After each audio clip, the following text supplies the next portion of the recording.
Assalamualaikum warahmatullahi wabarakatuh. Waalaikumsalam warahmatullahi wabarakatuh. Sehat Ibu? Alhamdulillah. Ya, alhamdulillah dalam kondisi sehat kita bisa bertemu lagi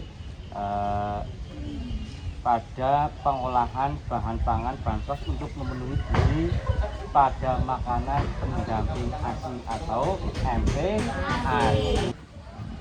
Nanti kita akan proses memasak, bagaimana memasak MPASI dengan baik dan tepat. Kemudian bagaimana memasak makanan untuk orang dewasa, khususnya ibu yang hamil. Jadi kita nanti akan belajar cara memasak, cuma nanti dibagi kelompok, 2 kelompok. Yang satu memasak untuk makanan MPASI, yang kedua memasak untuk orang dewasa, bisa untuk ibu hamil. Tapi juga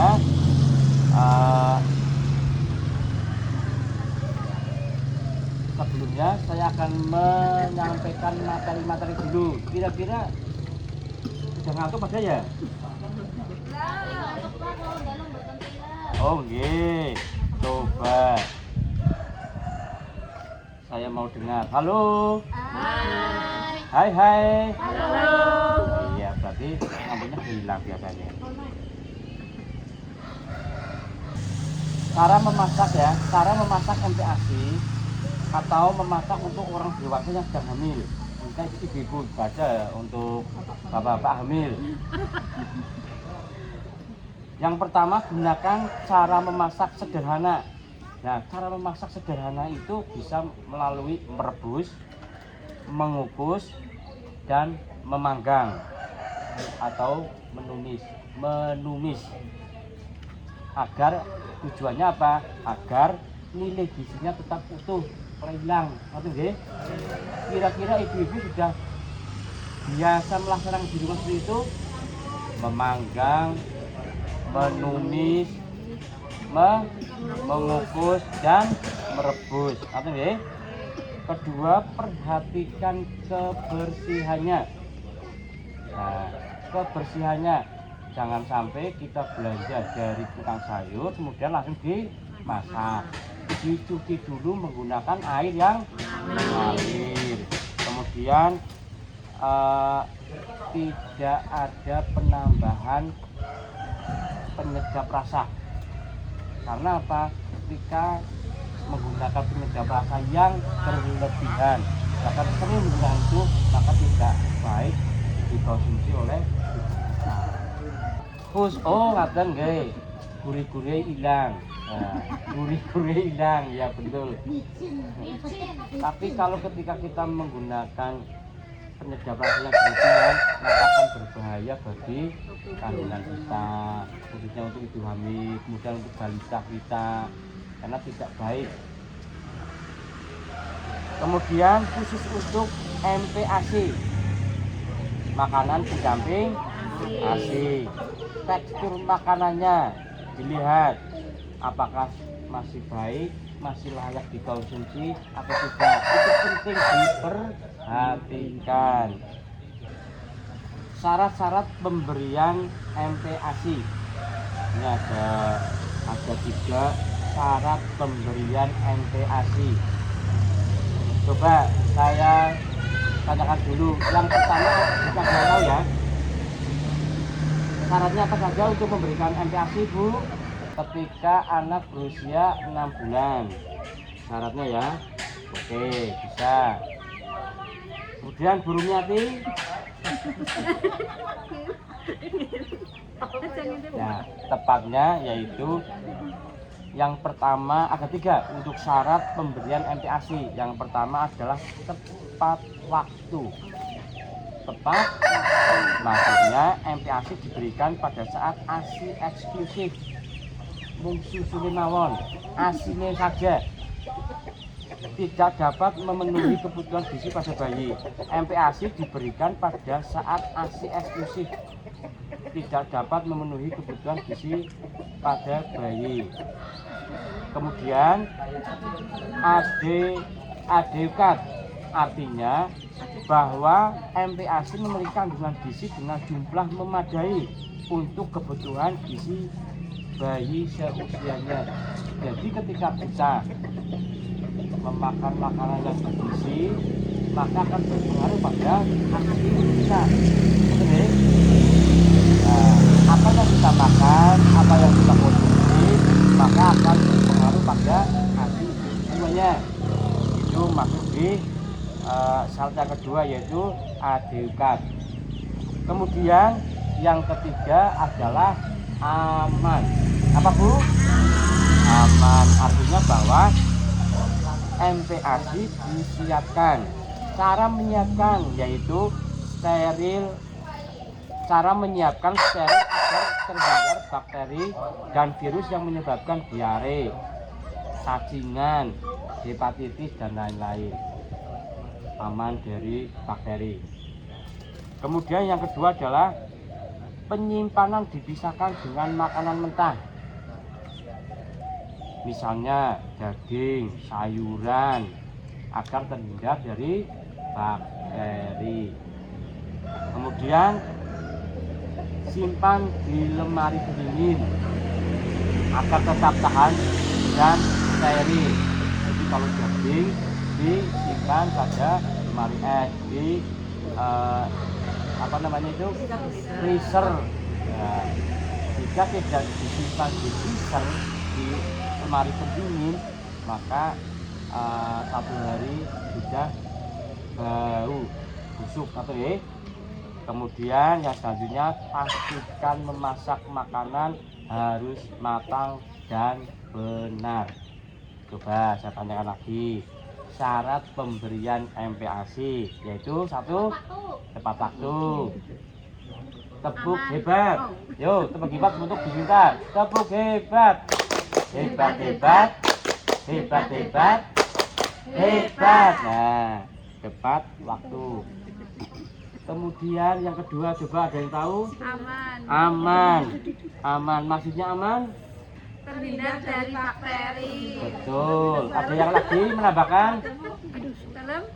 Ada yang menambahkan? Adeukat.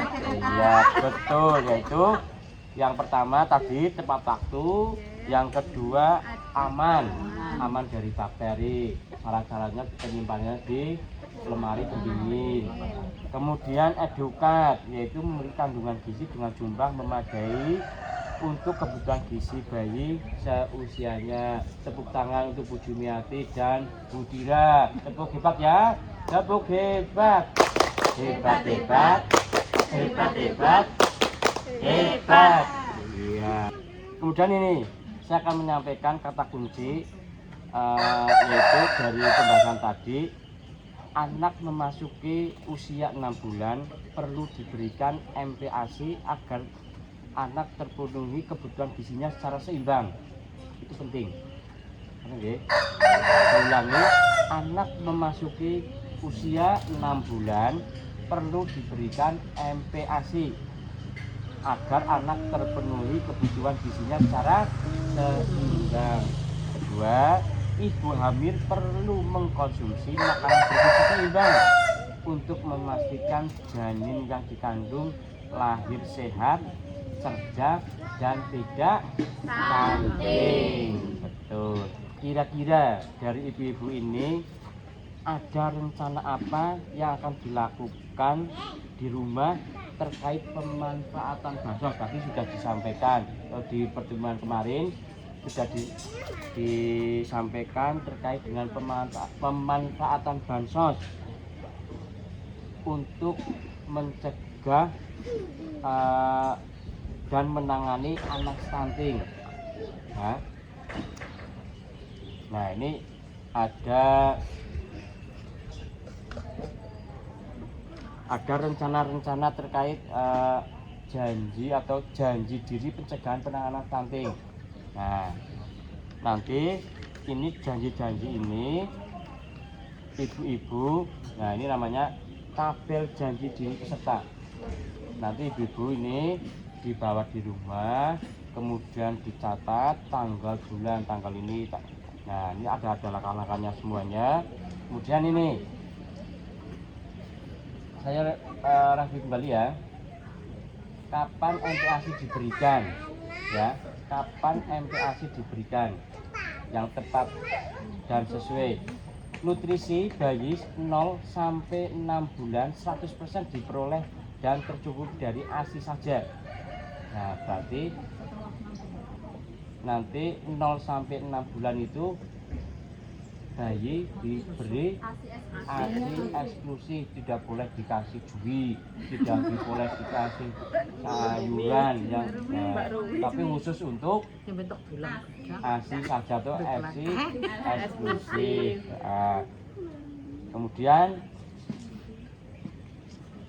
namun dengan bertambahnya usia di rentang usia 6 sampai 8 bulan, kebutuhan energi yang tersedia pada ASI hanya 70% dan rentan usia 9 sampai 11 bulan. Jumlah ASI hanya mencukupi 50% total kebutuhannya. Kemudian di rentan 1 sampai 2 tahun, jumlah ASI yang tersedia hanya mencukupi 30% kebutuhannya. Kekurangan tersebut harus dipenuhi melalui makanan pendamping ASI. Nah, usia 9 sampai 11 bulan itu sudah tidak hanya ASI saja, makanya ada makanan pendamping ASI. Nah, makanya tapi kan setelah kita pakai, kita tahu makanan MPASI itu apa saja.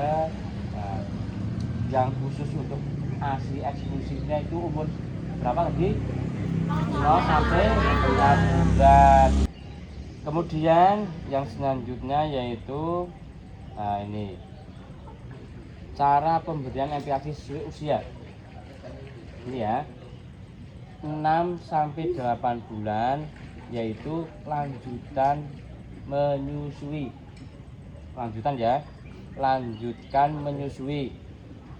Kemudian 2 sampai 3 sendok makan bertahap hingga setengah mangkok berukuran 250 ml. Makan 2 sampai 3 kali. Itu untuk usia 6 sampai 8 bulan, karena 0 sampai 6 bulan khusus untuk ASI eksklusif. Kemudian bagi anaknya usia 9 sampai 11 bulan yaitu tetap dikasih ASI, tapi ada tambahannya yaitu setengah sampai 1/4 mangkok ukuran 250 ml. Kemudian makannya itu 3 sampai 4 kali makan. Kemudian jumlah energi dari MPASI yang dibutuhkan per hari 300 kalori. Nah, ini ada contohnya makanan yang disaring apa saja. Makanan yang disaring yaitu makanan dibuat dengan saring, tekstur makanan lunak dan kental. Kemudian untuk yang dicincang, bahan makanan sama dengan orang dewasa, tekstur makanan dicincang atau dicacah, dipotong kecil-kecil, diiris-iris. Kemudian usia 12 sampai 23 bulan itu dengan masakan seperti orang dewasa, tetap dimakan seperti biasa, seperti itu. Jadi makanan yang biasa untuk usia 12 sampai 23 bulan bisa dikasih. Kalau di sini ada sayur bening, sop lah ya, sop itu sudah di situ sudah lengkap.